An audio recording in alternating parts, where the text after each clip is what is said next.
I never thought I would write this. Honestly, I spent months deciding if I should post it at all. Because if I'm wrong, I sound crazy. But if I'm right, someone needs to know. My name doesn't matter. In 2022, I moved into a small apartment building in a quiet middle-class neighborhood. One of those buildings from the 90s. 3 floors. Few residents. Always silent. I had just ended a long relationship and needed somewhere cheap, close to work, and peaceful. And at first, it was. My apartment was 203. His was 204. Right next to mine. According to the mailbox, his name was Daniel. I never really talked to him. I'd only see him sometimes in the hallway, around 40. Thin, always wearing dark hoodies. Headphones in, head down. Never made eye contact. I just thought, okay, a weird guy. Whatever. My routine was simple. Up at 6:30. Work at 8. Home by 6. Dinner with YouTube. Sleep around 11. Nothing unusual until May. The first thing was the noise. Every single night, at exactly 2:17 a.m., I woke up. Not from a dream. Not from an alarm. From a sound? Something heavy being dragged across the floor. Slow? R. It came from the wall. The wall between my apartment and 204. At first, I thought, a chair, a table, something falling. Normal stuff. But it happened every night, always at 2:17. I started writing it down on my phone. May 12th to 2nd 17. May 13th to 2nd 17. May 14th to 2nd 17. Never missed. Then something else started happening. Sometimes, when I left for work, my door was unlocked, wide open. I was obsessed with locking it. Always double-checked. Still open. Nothing stolen. Nothing moved. Just open. Then I began hearing whispers, late at night. Very quiet, like someone speaking right against the wall. I couldn't understand words. Just sounds. Ha ha ha. One night, I pressed a glass against the wall. Like in movies, and I heard him.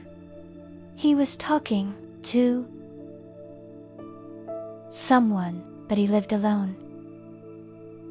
I stopped sleeping well, drank too much coffee, got irritable. Still, I told myself, you're over. By July, things got worse. One night, my phone vibrated. Unknown number. Message. Are you still awake? Time. 2:17 a.m. My heart dropped. I replied. Who is this? No answer. The next morning, there was a note under my door. Handwritten. Sorry about the noise. The handwriting was shaky, messy, unsettling.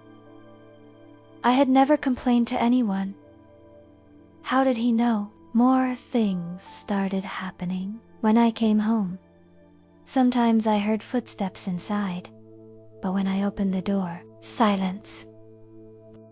Once, I left my phone recording while I slept, just to prove I wasn't crazy. At 2:17, the recording picked up footsteps. Inside my apartment, near my bed, breathing. Close. Very close. I didn't remember anything. My stuff began moving. Remote in the kitchen. Keys in the bathroom. Shoes on the couch. Small things. Enough to make me doubt my memory. I thought I was losing my mind. I saw a doctor. He said stress. Told me to rest, but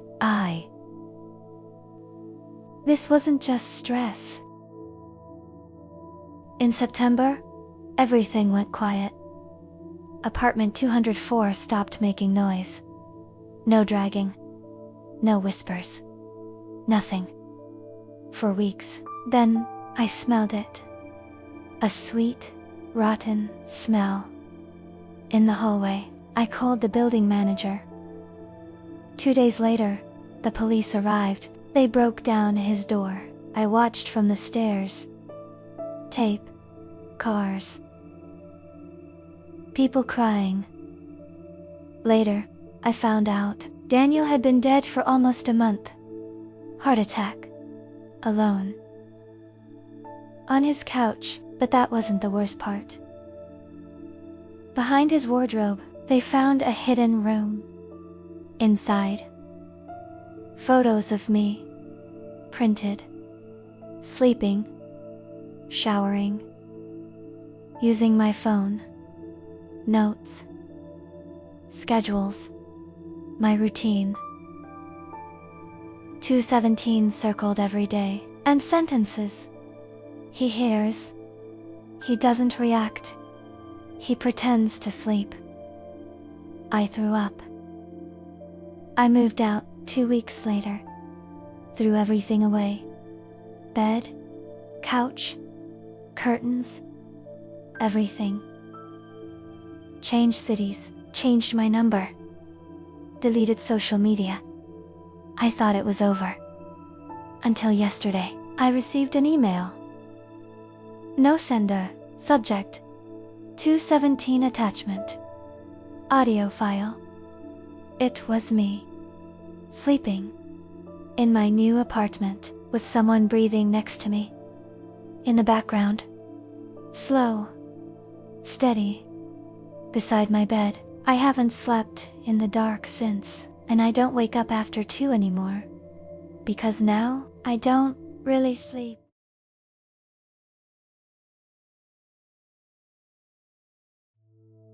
I've never talked about this out loud. Not to my family, not to my friends.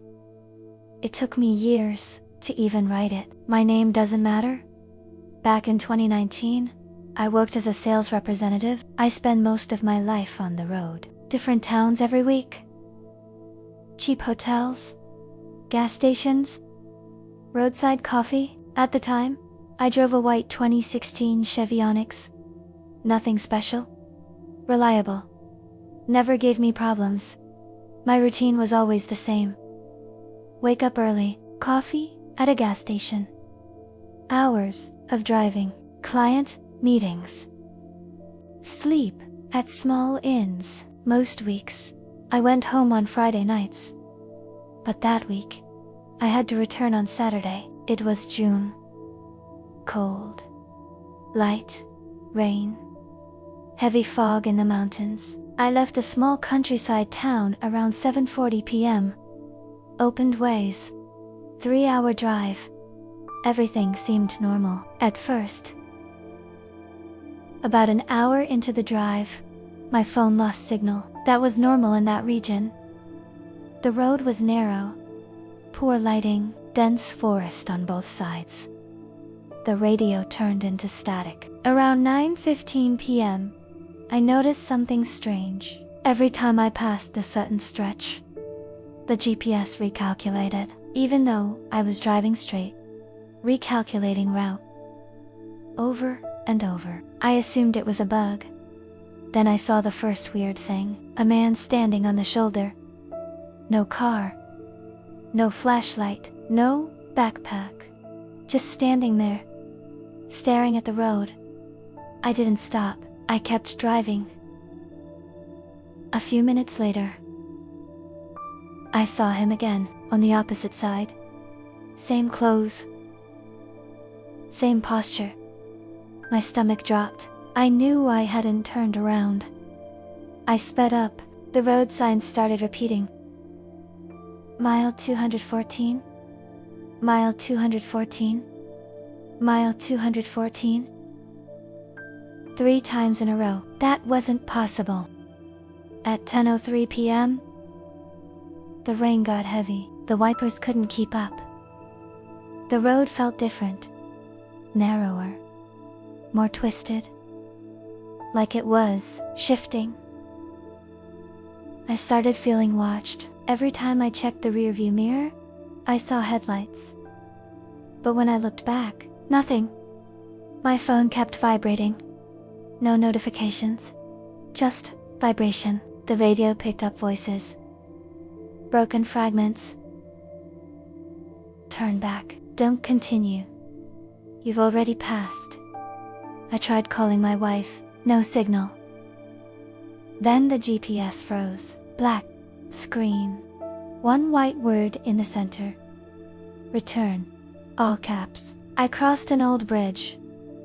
Wooden. Creaking. And I recognized it. I had been there before. I was sure. But the clock showed a later time. I wasn't moving forward. I was trapped in a loop. At 11:40 p.m., I saw lights ahead. Police cars, a checkpoint. Relief washed over me. I pulled over. Got out, shaking. One officer looked at me strangely. He asked, "Where are you coming from?" I told him the town's name. He went quiet. Another officer walked up. Whispered something in his ear. They asked for my ID. Then pointed toward the forest. "Your car was found there in 2007. Wrecked. Rolled over. With a body inside. With your documents. My name. My face. My fingerprints." I laughed. I thought it was a joke. It wasn't. They showed me a photo. It was me. Or someone exactly like me. Dead. Decaying. Since 2007. The next thing. I remember, I was at a gas station. Morning. Sunlight. Hot coffee.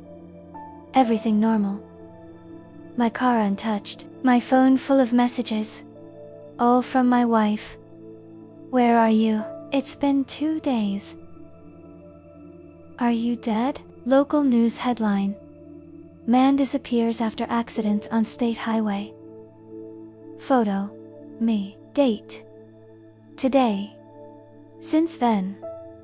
Sometimes, when I drive at night, my GPS turns on by itself. And types. Return. I never do. Because I know that road is still waiting for me.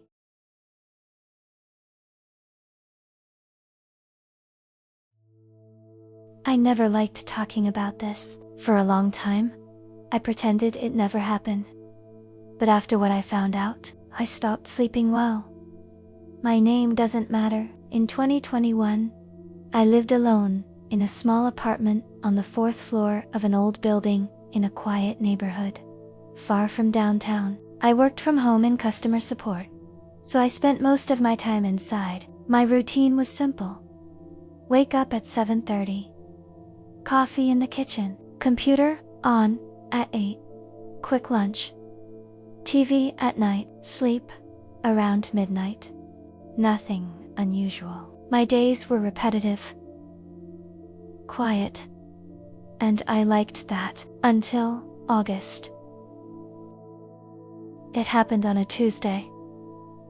Light rain outside. I was lying in bed scrolling on my phone around 10:40 p.m. when I got a WhatsApp message. Unknown number. No profile photo. No name. Just strange digits. Oh oh oh oh oh oh oh oh oh oh. The message said.